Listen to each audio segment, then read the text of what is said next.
الاسلام اسٹوڈیو میں خوش آمدید جناب قارئین کرام. آج میں آپ کے لیے ایک ایسی تحریر لے کر آیا ہوں جسے آپ پڑھیں گے تو آپ کہیں گے واقعی یہ تحریر پڑھنے اور عمل کرنے کے قابل ہے. درمیان میں مت چھوڑ کے جائیے گا, پوری تحریر ضرور سنیے اور پڑھیے گا.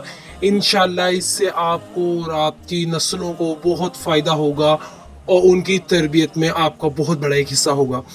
ایک وکیل صاحب نے ساری عمر وکالت کی اور جب بڑی عمر کے پیش نظر وکالت سے دستبرداری اختیار کی تو اپنے سارے مقدمات اپنے بیٹے کو دیے, جو کہ اب خود بھی ایک نامور وکیل بن چکا تھا. چند ماہ بعد بیٹے نے ایک مقدمے کی فائل والد کے سامنے پیش کی اور کہا کہ آپ ساری عمر یہ مقدمہ لڑتے رہے مگر مقدمہ نہ جیت سکے. اور دیکھیے اپنے والد کو کہا کہ والد غرامی, میں نے 6 ماہ میں ہی یہ مقدمہ جیتے. مطلب کہ اس نے ایک مختصر سے عرصے میں وہ مقدمہ جیت لیا جو اس کے والد پوری زندگی اپنی عرصہ دراز میں نہیں کر سکے. والد نے کچھ اٹھتی نظر فائل پر ڈالی اور دوبارہ اپنے کام میں مصروف ہو گئے. انہوں نے مطلب کہ بیٹے کی اس بات کو کوئی اہمیت نہ دی.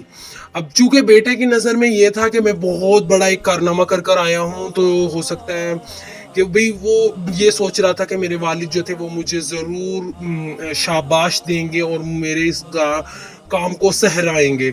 لیکن اس کے برخلاف کیا ہوا کہ انہوں نے کوئی اہمیت نہیں دی. بیٹے کو بہت غصہ آیا تو اس نے کہا کہ اگر آپ اپنی ناکامی کا اعتراف نہیں کر سکتے تو کم از کم مجھے میری کامیابی پر مبارکباد تو دے سکتے ہیں. والد نے سر اٹھا کر بیٹے کی طرف دیکھا اور کہا, تم تو بے وقوف ہو.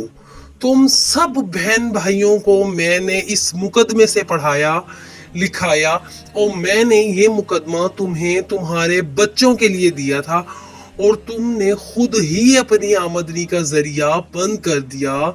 تو بتاؤ میں تمہیں بے وقوف نہ کہوں تو پھر کیا کہوں.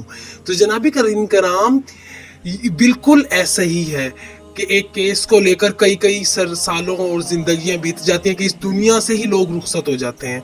تو اگر آپ کو تحریر پسند آئی ہو سبسکرائب کیجئے.